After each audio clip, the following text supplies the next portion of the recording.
सभी विद्यार्थियों को नमस्कार। विज्ञान की श्रृंखला में हम बात कर रहे थे रसायन विज्ञान की और रसायन विज्ञान से संबंधित पहला जो टॉपिक पदार्थ एवं पदार्थ की अवस्था के बारे में हमने चर्चा की थी। कहते हैं कि मन के हारे हार है, मन के जीते जीत।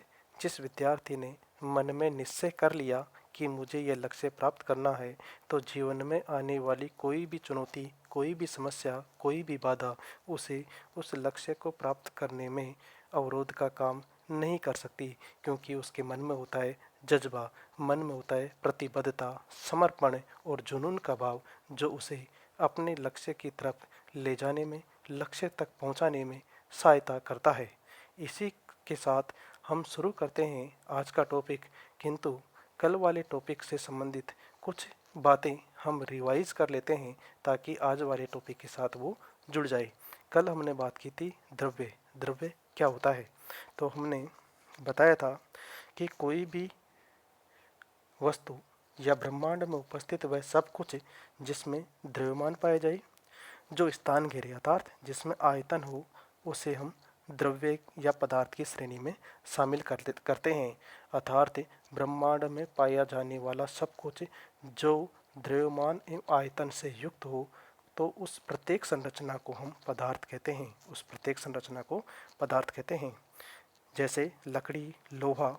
विद्यार्थियों का सवाल रहता है कि क्या सर ध्वनि एवं प्रकाश को भी द्रव्य की श्रेणी में रख सकते हैं? तो मैंने कहा कि नहीं, क्योंकि प्रकाश एवं ध्वनि का द्रव्यमान नहीं होता, और जिसका द्रव्यमान नहीं होता वह द्रव्य या पदार्थ की शर्तों को पूरा नहीं करती, इसलिए उसे द्रव्य की श्रेणी में नहीं रख सकते। दूसरा जो पॉइंट था पदार्थ की अवस्था को निर्धारित करने वाले कारक, और उसमें पहला जो कारक था वो था अंतराण्विक बल। अंतराण्विक बल का आशय है कि किसी भी पदार्थ के अणुओं के बीच कार्य करने वाला आकर्षण बल जो अणुओं को जोड़े रखता है, उसे अंतराण्विक बल कहते हैं। अंतराण्विक बल की प्रकृति पदार्थ की अवस्था को निर्धारित करती है। अंतराण्विक बल जितना ज़्यादा होगा, कण उतने ही नज़दीक होंगे और उसका घनत्व एवं कठोरता भी बढ़ती चली जाएगी और वह ठोस अवस्था में पाया जाएगा। अंतराण्विक बल में आने वाली कमी किसी भी पदार्थ को ठोस से द्रव और द्रव से गैसीय अवस्था में परिवर्तित करती है। दूसरा आता है ऊष्मीय ऊर्जा या तापमान। तापमान में वृद्धि के साथ ही पदार्थ के कणों की गतिज ऊर्जा में भी वृद्धि होती है, जिससे आकर्षण बल में कमी आती है और अंतराण्विक दूरी में वृद्धि होती है और पदार्थ की अवस्था में परिवर्तन होता है। तीसरा दाब। दाब दाब दाब की अगर बात की जाए तो दाब की सहायता से भी पदार्थ की अवस्था में परिवर्तन किया जा सकता है। जैसे भूगर्भ से निकाली जाने वाली प्राकृतिक गैस को उच्च दाब पर संपीड़ित करके CNG कंप्रेस्ड नेचुरल गैस में बदला जा सकता है। अर्थात किसी भी पदार्थ की अवस्था के परिवर्तन में 3 कारक सहायक होते हैं: अंतराण्विक बल, ऊष्मीय ऊर्जा और दाब। फिर हमने बात की थी द्रव्य की विशेषताएं। प्रत्येक द्रव्य सूक्ष्म कणों से मिलकर के बना होता है। दूसरा, द्रव्य कणों के मध्य स्थान होता है, यानी सूक्ष्म कणों से मिलकर के बना होता है। द्रव्य कणों के बीच में स्थान होता है। और तीसरा जो बिंदु है कि द्रव्य कण निरंतर गतिशील रहते हैं। और चौथा जो बिंदु है कि द्रव्य कणों के बीच आकर्षण बल पाया जाता है। द्रव्य कणों के बीच आकर्षण बल पाया जाता है। अतः द्रव्य, अगर क्वेश्चन आ जाए 2 नंबर में कि द्रव्य की विशेषताएं बताइए, तो सबसे पहला कि द्रव्य सूक्ष्म कणों से मिलकर के बना होता है। दूसरा, द्रव्य कणों के मध्य स्थान होता है। तीसरा, द्रव्य कण निरंतर गतिशील रहते हैं, जो तापमान में वृद्धि के साथ ही गतिज ऊर्जा में भी वृद्धि करते हैं। चौथा, द्रव्य कणों के मध्य एक आकर्षण बल कार्य करता है, जो उन्हें एक दूसरे से बांधे रखता है। चौथा जो टॉपिक आया था या बिंदु आया था वह था द्रव्य का वर्गीकरण। सबसे पहला था भौतिक आधार पर। भौतिक आधार पर हमने द्रव्य को 5 भागों में विभाजित किया था। ठोस, द्रव, गैस प्रकृति में पाए जाते हैं, जबकि प्लाज्मा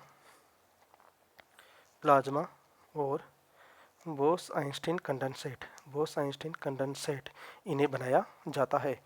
इसके अलावा रासायनिक संगठन के आधार पर हम द्रव्य को 2 भागों में बांटे थे: शुद्ध पदार्थ और एक अशुद्ध पदार्थ।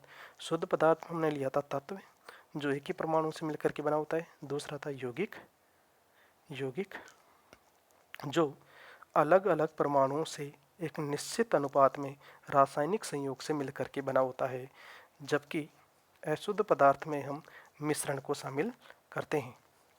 अगर भौतिक आधार पर सबसे पहले बात करें तो ठोस में अंतराणविक बल ज़्यादा होता है, ठोस का घनत्व भी ज़्यादा होता है, इनका आकार व आयतन निश्चित होता है, ये असंपीड्य होते हैं तथा इनमें अंतराणविक बल ज़्यादा होने के कारण अंतराणविक दूरी भी बहुत कम होती है।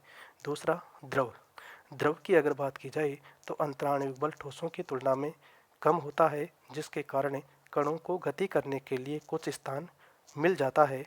ऐसी स्थिति में अंतराणविक दूरी में भी वृद्धि होती है। द्रव का आयतन तो निश्चित होता है, किंतु इनका आकार निश्चित नहीं होता। जैसे 2 लीटर पानी को अगर जग में डालें तो जग का आकार ग्रहण कर लेगा, बाल्टी में डालें तो बाल्टी का आकार ग्रहण कर लेगा। संपीड्यता का गुण देखें तो ये भी असंपीड्य होते हैं, किंतु इनका संपीड्यता का गुण ठोसों की तुलना में क्या होता है, ज़्यादा होता है। द्रव को बहने वाले पदार्थ की श्रेणी में भी रखा जाता है। तीसरा जो आता है वो आता है गैस की अगर बात करें तो अंतराण्विक बल क्या होता है, नगण्य होता है।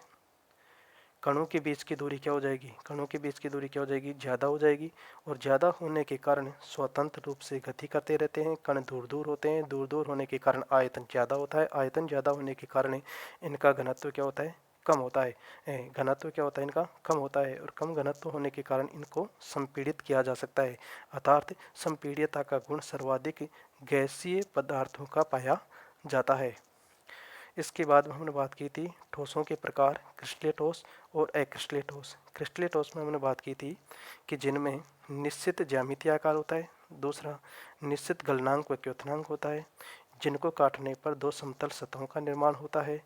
ये विषम देशिक प्रकृति के होते हैं। इनका शीतलन वक्र क्या होता है, असतत होता है। अक्रिस्टलीय ठोस की बात करें तो इनका निश्चित ज्यामितीय आकार नहीं होता। क्रिस्टलीय ठोस की बात की जाए तो इनका निश्चित ज्यामितीय आकार नहीं होता, अर्थात कणों की एक निश्चित व्यवस्था नहीं होती। इनका गलनांक व क्योथनांक भी निश्चित नहीं होता। इनको काटने पर ये समतल सतहों में विभाजित नहीं होते, ये समदेशिक प्रकृति के होते हैं। और इनका शीतलन वक्र क्या होता है, सतत होता है। इनका शीतलन वक्र भी सतत होता है। आज के टॉपिक की अगर हम बात करें तो सबसे पहले शुरुआत करते हैं ठोसों में पाई जाने वाली त्रुटियाँ या दोष। ठोस अगर हम बात करें 0 केल्विन ताप पर या 0 केल्विन ताप पर अवयवी कण एक निश्चित व्यवस्था में पाए जाते हैं। यानी जो क्रिस्टलीय जालक होते हैं उनमें अवयवी कणों की एक निश्चित व्यवस्था होती है 0 डिग्री केल्विन पर। किंतु जब तापमान में वृद्धि की जाए तो इन अवयवी कणों में अव्यवस्था उत्पन्न होती है, और इसी अव्यवस्था को हम अपूर्णताएं या त्रुटियों के नाम से जानते हैं। ये अपूर्णताएं या दोष 2 प्रकार के होते हैं। एक होता है बिंदु दोष, दूसरा होता है रेखीय दोष। बिंदु दोष की बात करें तो जालक बिंदु के चारों ओर परमाणुओं की आदर्श व्यवस्था में विचलन। जालक बिंदु होगा और उसके चारों ओर, जैसे मान लो ये जालक बिंदु है, उसके चारों ओर परमाणुओं की आदर्श व्यवस्था में अगर विचलन, क्योंकि ये स्थान छोड़ दे तो विचलन उत्पन्न होता है, तो उससे जो उत्पन्न दोष को ही क्या कहते हैं, बिंदु दोष कहते हैं। क्या कहते हैं, बिंदु दोष। दूसरा आता है रेखीय दोष। जालक बिंदु को मिलाने वाली, रेखीय दोष का मतलब हो जाएगा जालक बिंदु को मिलाने वाली पंक्तियों की आदर्श व्यवस्था में विचलन से उत्पन्न दोष को रेखीय दोष कहते हैं। बिंदु दोष 3 प्रकार का होता है। सबसे पहले अगर हम बात करें स्टाइकियोमेट्रिक दोष। अब स्टाइकियोमेट्रिक दोष किस में पाया जाता है, स्टाइकियोमेट्रिक दोष पाया जाता है स्टाइकियोमेट्रिक यौगिकों में। और स्टाइकियोमेट्रिक यौगिक क्या होते हैं, स्टाइकियोमेट्रिक यौगिक वे यौगिक होते हैं जिनमें धन आयन एवं ऋण आयन का अनुपात, जैसे मान लो AB है तो AB में क्या हो जाएगा, A प्लस धन आयन हो जाएगा और B माइनस ऋण आयन हो जाएगा। तो धन आयन एवं ऋण आयन का अनुपात उसके रासायनिक सूत्र या मूलानुपाती सूत्र के क्या होता है, बराबर होता है, या धन आयन एवं ऋण आयन का अनुपात पूरे क्रिस्टल जालक में क्या होता है, समान होता है। और स्टाइकियोमेट्रिक यौगिकों में पाए जाने वाले दोष को स्टाइकियोमेट्रिक दोष कहा जाता है। स्टाइकियोमेट्रिक दोष 2 प्रकार का होता है। कहने का मतलब जो आयनिक यौगिक होते हैं उनमें अलग दोष पाए जाते हैं, और जो नॉन आयनिक यौगिक होते हैं उनमें अलग दोष पाए जाते हैं। जैसे नॉन आयनिक यौगिकों की बात करें तो उसमें रिक्तिका दोष और अंतरकाशीय दोष पाए जाते हैं। सबसे पहले रिक्तिका दोष की बात करें तो इस दोष में कुछ स्थानों पर अवयवी कण अपने स्थान से रिक्तिका दोष, इस दोष में कुछ स्थानों पर अवयवी कण अपने स्थान से हट जाते हैं और उनके स्थान पर रिक्तिकाएं बन जाती हैं। जैसे मान लो ऐसे, यहाँ प्लस माइनस प्लस, या मान लो यहाँ पर कोई अवयवी कण है, प्लस माइनस तो नहीं होगा लेकिन अवयवी कण है, ये अवयवी कण यहाँ से क्या हो जाए, हट जाए, तो हट जाएगा तो यहाँ पर क्या बन जाएगा, एक रिक्तिका बन जाएगी। तो इसे हम क्या कहते हैं, रिक्तिका दोष। कैसे, जैसे इस दोष में कुछ स्थानों पर अवयवी कण है, जो अवयवी कण है अपने स्थान से हट जाएगा और उसके स्थान पर क्या बन जाएगी, रिक्तिकाएं, तो उसे हम कहते हैं रिक्तिका दोष। रिक्तिका दोष किस में पाया जाता है, स्टाइकियोमेट्रिक यौगिकों में। और स्टाइकियोमेट्रिक यौगिक कौन से होते हैं, वे यौगिक होते हैं जिनका मूलानुपाती सूत्र जिनके धनायन और ऋणायन के अनुपात में होता है। अब बात करें हम अंतरकाशीय दोष की, तो अंतरकाशीय दोष क्या हो जाएगा कि कुछ अवयवी कण है ना, वो अपने स्थान को छोड़कर कहाँ चले जाते हैं, अंतरकाशीय स्थानों में चले जाते हैं, तो इसे अंतरकाशीय दोष कहते हैं। इन दोनों दोषों में क्या हो जाती है, घनत्व में वृद्धि हो जाती है। दोनों दोषों में क्या हो जाती है, घनत्व में वृद्धि हो जाती है। नोट, उपयुक्त दोनों दोष नॉन आयनिक यौगिकों में पाए जाते हैं। ये ताप के प्रभाव से उत्पन्न होते हैं। कहने का मतलब रिक्तिका दोष और अंतरकाशीय दोष नॉन आयनिक यौगिकों में पाए जाते हैं जिनका मूल कारण तापमान होता है। अगर हम बात करें आयनिक यौगिकों में पाए जाने वाले दोष, तो आयनिक यौगिकों में दो प्रकार के दोष पाए जाते हैं। एक होता है सोटकी दोष। सोटकी दोष का मतलब होता है सटक जाना। सटक जाना मतलब किसी क्रिस्टल जालक से अवयवी कण का कम हो जाना। जब कोई अवयवी कण किसी क्रिस्टल जालक से बाहर निकल जाए तो ऐसी स्थिति में सोटकी दोष उत्पन्न होता है। और सोटकी दोष उन आयनिक यौगिकों में पाया जाता है जिनमें धनायन एवं ऋणायन जिनमें धनायन एवं ऋणायन का आकार क्या होता है, लगभग बराबर होता है, उनमें सोटकी दोष पाया जाता है। जिनमें समन्वय संख्या का मतलब एक परमाणु कितने परमाणु से घिरा हुआ है, जिनमें समन्वय संख्या क्या होती है, उच्च होती है, उनमें भी सोटकी दोष पाया जाता है। यही जो इसमें लिखा हुआ है। आयनिक ठोसों को रिक्तिका दोष भी कहते हैं। सोटकी दोष क्रिस्टलीकरण के क्रम में कुछ जालक स्थल से के रिक्त हो जाने के कारण उत्पन्न होता है। चूँकि आयनिक ठोसों को विद्युत उदासीनता बनाए रखना होता है, इसलिए लुप्त होने वाले धनायनों और ऋणायनों की संख्या बराबर होती है। देखो यहाँ पर धनायन और ऋणायनों की संख्या बराबर इसलिए भी होती है क्योंकि उनका आकार क्या होता है, समान होता है। इसलिए जितने अनुपात में धनायन निकलते हैं उतने अनुपात में ऋणायन भी क्रिस्टल जालक से बाहर हो जाते हैं। और ऐसी स्थिति में क्योंकि धनायन और ऋणायन बाहर हो रहे हैं तो विद्युत आवेश क्या हो जाएगा, बराबर हो जाएगा, और वह क्रिस्टल जालक क्या हो जाएगा, उदासीन हो जाएगा। और आयनों में कमी आने से उसके घनत्व में भी क्या हो जाता है, परिवर्तन, अर्थात घनत्व भी क्या हो जाता है, कम हो जाता है। ये मैंने बताया था कि धनायन और ऋणायन का आकार क्या होता है, लगभग बराबर होता है। सोडियम क्लोराइड हो, पोटेशियम क्लोराइड हो, सीजियम क्लोराइड हो या सिल्वर ब्रोमाइड हो, उनमें सोट की दोष पाया जाता है। तो सोट की दोष से क्या क्या चीज़ें याद रखनी है। सोट की दोष उन आयनिक यौगिकों में पाया जाता है जिनमें धनायन और ऋणायन का आकार क्या होता है, बराबर होता है, जिनमें समन्वय संख्या क्या होती है, उच्च होती है। इनमें क्या होता है कि कोई भी आयन अपने क्रिस्टल जालक से विलुप्त हो जाता है या क्रिस्टल जालक को छोड़ करके बाहर चला जाता है, जिसके कारण नियत स्थान पर या उसके मूल स्थान पर एक रिक्त स्थान बन जाता है, जिन्हें रिक्तिकाएं कहा जाता है। इससे एक एग्जाम्पल से देखें तो जैसे मान लो ये कोई आयनिक क्रिस्टल जालक है,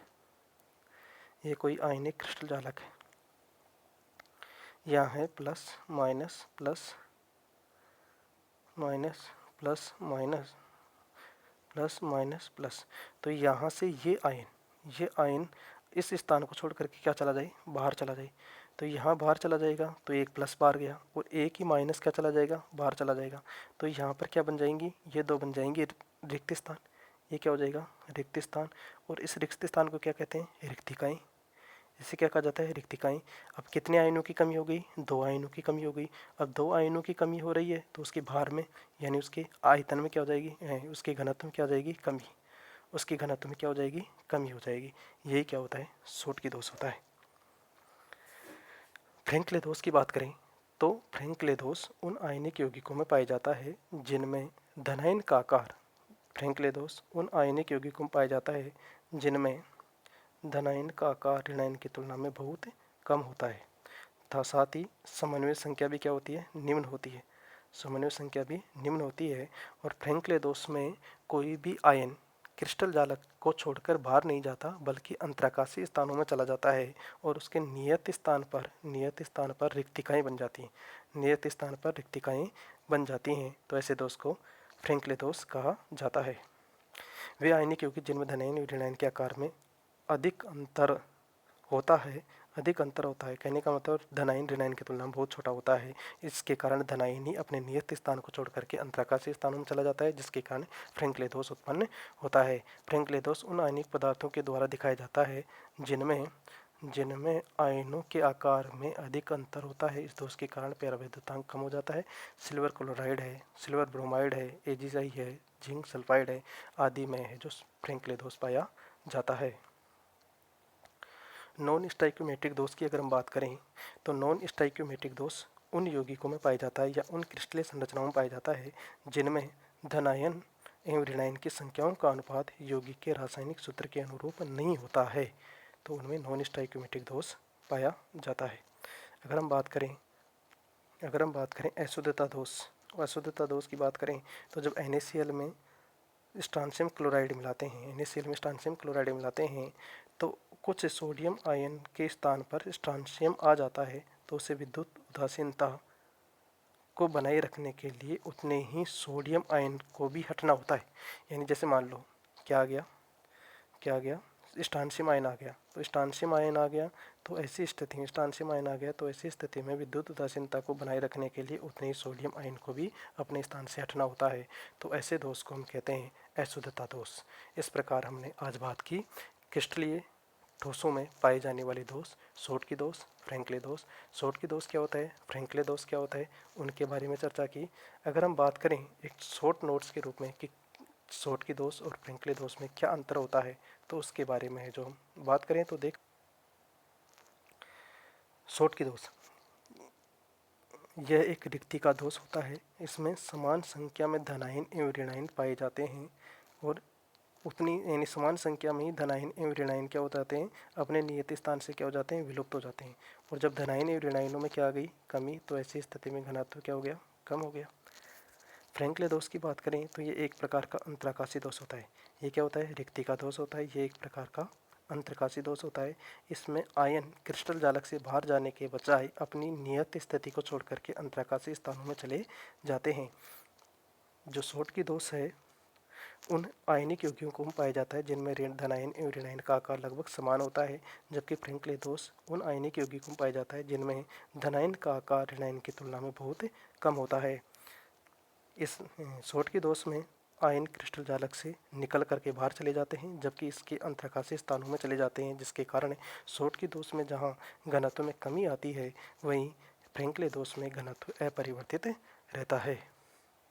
इसके अलावा अगर हम बात करें तो शॉर्टकी दोष उच्च समन्वय संख्या वाले क्रिस्टल जालकों में पाया जाता है, जबकि फ्रैंकले दोष निम्न समन्वय संख्या वाले क्रिस्टलीय जालकों में पाया जाता है। इसके अलावा शॉर्टकी दोष में क्रिस्टल स्थायित्व तथा विद्युत चालकता में वृद्धि होती है, जबकि फ्रैंकले दोष में कण या अवयवी कण अपने नियत स्थान को छोड़ करके अंतराकाशीय स्थानों में जाते हैं, बाहर नहीं जाते, जिसके कारण क्रिस्टल का स्थायित्व घटता है, किंतु ये भी विद्युत के चालक होते हैं। विद्युत की चालकता में वृद्धि होती है क्योंकि आयनों का प्रवाह होता है। इसके अलावा हमने बात की थी क्रिस्टलीय ठोस और एक्रिस्टलीय ठोस के अंतर की, जो इसमें दिया हुआ है कि क्रिस्टलीय ठोस में क्या अंतर है किससे एक्रिस्टलीय ठोस से, तो उनके बारे में भी चर्चा हमने कल कर ली थी। इस प्रकार हमने आज ठोसों से संबंधित जो प्रकार है, ठोसों से संबंधित जो त्रुटियां हैं, उनके बारे में हमने चर्चा कर ली। कल से हम बात करेंगे जो पदार्थ की चौथी अवस्था प्लाज्मा है और पदार्थ की चौथी अवस्था के साथ पांचवी अवस्था बोस-आइंस्टीन कंडेंसेट है, उसके बारे में भी चर्चा करेंगे। आज जो हमने बात की उसकी 1-2 मिनट तक क्विक रिवीजन करें तो सबसे पहले मैंने बताया था कि भाई जो ठोस होते हैं वो ठोस भी कौन से, क्रिस्टल ठोस में कौन सी त्रुटियाँ पाई जाती हैं, इनमें त्रुटियाँ पाई जाती हैं बिंदु त्रुटियाँ, रेखीय त्रुटियाँ। बिंदु त्रुटियाँ भी क्या होती हैं, विशेष रूप से जैसे स्टाइक्योमेट्रिक त्रुटि है, नॉन स्टाइक्योमेट्रिक त्रुटि है, अशुद्धि त्रुटि है। स्टाइक्योमेट्रिक त्रुटियाँ विशेष रूप से जिनमें जो धनायन एवं ऋणायन का जो मात्रा है या धनायन एवं ऋणायन का अनुपात है वह उनके यानी कि जो क्रिस्टलीय यौगिक है उसके मूलानुपाती सूत्र के अनुपात में ही होता है, जिसके कारण स्टोइकियोमेट्रिक यौगिक कहते हैं और इन्हीं में ही स्टोइकियोमेट्रिक त्रुटियां पाई जाती हैं। अब अगर हम बात करें जो नॉन आयनिक यौगिक हैं और दूसरा आयनिक यौगिक हैं तो उनके अंदर पाई जाने वाली त्रुटियों के बारे में हमने चर्चा कर ली। इससे है जो आप है जो अच्छे से समझ करके नोट्स तैयार कर लें। धन्यवाद।